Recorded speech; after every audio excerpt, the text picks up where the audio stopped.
Hello and welcome to Fen Formula. It's back, baby! Yeah! Hello, who out there missed me? Genuinely, who missed me? Put it in the comments below. Who actually missed me? Anyone? No one? No comments? Oh, okay. Right, well, yep, Fen Formula is back for how long? We don't know. 1 week maybe, but we'll wait and see. And, very exciting times. So, let's kick straight to it, yeah? Fen Formula, question number 1. What was your view on Merc Testgate? The kind of whole thing kind of passed me by. I didn't really know much about it until like seconds before the race. Generally, so what happened? They did a test for the tyres. There's a secret test no one knew about, and I suppose in the regulations, what they've all agreed to, they're not allowed testing in season. So obviously, there's something I missed there, and the FIA have said they didn't know anything about it or something like that. So it's all very misty. I mean, I don't really know the ins and outs of it, but obviously, if they're doing testing, they're not allowed to. It's a big no-no, really, and they shouldn't be able to do it. So, but I don't really know nothing on the subject, so I'll just leave it at that. Question 2. Grosjean has been in several incidents over the weekend. What is your opinion on him and his driving, the return of the Dean Stammer there? It comes to something when the day before the race, I was discussing with people on Twitter, not where he would come in the race, but how many times he would hit someone, hit the wall, and how many people would take out the race before he actually ended up retiring, because it was that obvious that was going to happen. And I don't know what it is with him. It's the same mistake that he's made before, not paying attention and just going straight into the back of someone. It's a silly mistake. And I know that there's rumours that they might be giving a rest or something, but he's not got much more. He's got to really prove himself now. He needs to get a race win and some serious points, probably before the end of the European season, to really justify him being in that team now, because I could really see him. There are better drivers out there than him, and he's shown before that he's a good driver, and he's definitely got it. But Grow, you're letting yourself down, pal. Also, apologies for my luminous on my shirt. It's kind of blinding you a little bit. Question 3. A win for Mercedes in Monaco after 4 poles in a row.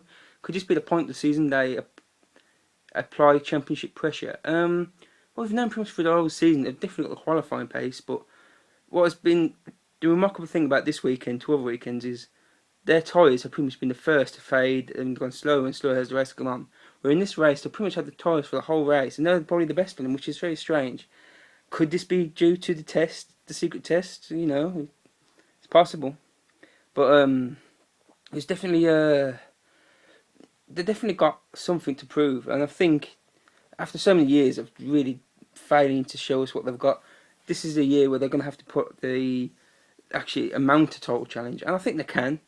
They've definitely got the qualifying pace, and in 2 drivers, they've different drivers who can win races, as Rosberg proved this weekend. So the one thing I'd say that's against them, of course, is the Red Bulls and the Ferraris, and even the Lotus. They still look like they've got better race pace than them. And of course, Lewis is new into the team. He's still trying to settle himself in there, and I think they're only going to take points off each other throughout the race, Lewis and Nico. So it'll be interesting to see how they come. I think they've definitely got a challenge anyway. They're definitely, you've got to consider them challenges for both titles at the moment. It's as simple as that.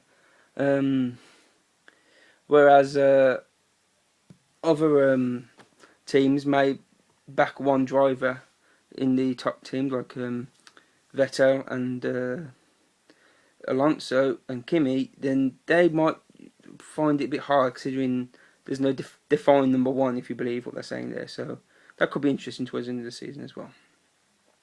The bonus question: what was your favourite moment of the GP weekend and why? Well, my favourite driver of the race was definitely old Sutil. I mean, catching people out on the airpin there was especially Alonso, who got quite a few times, and that was a pretty poor race from me. Probably the poorest race I've seen from him for a long time. But Sutil definitely drove a fantastic race, and you wonder how the rest could have done if he wouldn't have messed up his qualifying. His team wouldn't. Which, by the way, the rest is really starting to annoy me a bit now. I mean, I've always kind of been on the back of him a bit. I always back the British drivers, but he does tend to moan a lot. He really does. I mean, and it's always someone else's fault. So yeah, but he did well actually to get some good prompt finishes. But Sutil did really well. I mean, some of the moves was really great moves. So he's my driver today. But you got to look past the old reckless Latino. Some of his die-hard moves, which in the end led to his downfall. And uh, but at least he's trying. He's showing a bit of impetus, throwing his car in where you don't really think it's a slight overtaking place, and there's not many places you can overtake. But at least he threw himself in there, and he was trying to do things, and he was doing it the whole season. Again, it doesn't matter who it's against; he just threw his car in there. Maybe it's because in the early races he was a bit lackluster and he wasn't really pushing as hard.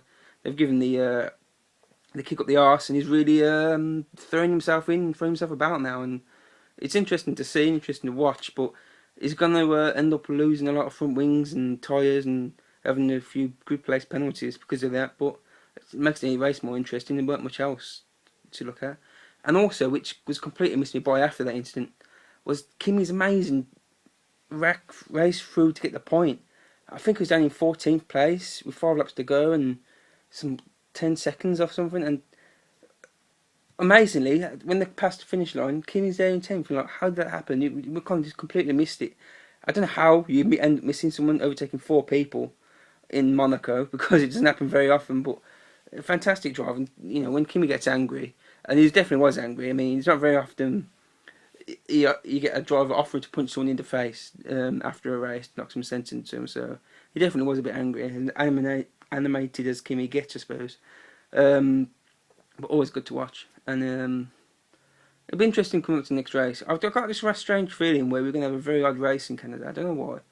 Maybe something like strange, like a Force India winning or something like that. I've got this strange feeling for it. I don't know what it is. It'll be interesting to see, but that's in a couple of weeks away. It's one of my favourite races, Canada. I really like it, the circuit and the long straight. It's quite a short lap as well, and we always pretty much see safety cars and incidents there, but yeah, we're looking forward to that. Also, there's quite a few big incidents and some really nasty ones as well. I mean, look at Maldonado's crash, you look at Felipe's big shunt as well, which I'm not quite sure if they've said what the problem was with that, but having it twice in the same week in the same place is a bit odd. But the fact that they both seem to be able to walk away from those races shows how far racing safety has come, and really thankful for that, really, because they were 2 really big shunts, and obviously being able to get out of the car and walk away from incidents like that is quite important. So well done, all you safety people. So that was my fan formula, the reprise, the return, the triumphant return for how long? 1 week, 2 weeks? We'll wait and see. But it's fun, and I might keep doing the videos anyway because it is fun, and I hope everyone else does videos out there as well because I enjoy watching them all. So get your videos sent in, guys. I want to see them. And in other news, Aston Villa did not get relegated, which makes me very happy, which I'm wearing my shirt with pride. So we'll be seeing Lewis in the Premier League next year with Hall, so we've already spoke to him about perhaps going to see a game with him, so looking forward to that. A few other teams as well. Get to a few away games next year, along with perhaps getting to a few races as well, maybe British touring cars or British Formula 3, something like that. So I'm hoping to get some of that before the end of the year, but that's about it. So I hope everyone's doing really well. Of course, I still speak to you all on Twitter when I get a chance, because I'm probably the busiest man alive at the moment, and I probably get about 2 hours sleep a night at the moment, obviously for obvious reasons. So hence why my eyes are slowly receding back into my skull. So yeah, I hope you're well. And how do I finish these things? I've got, oh, of course. See you soon.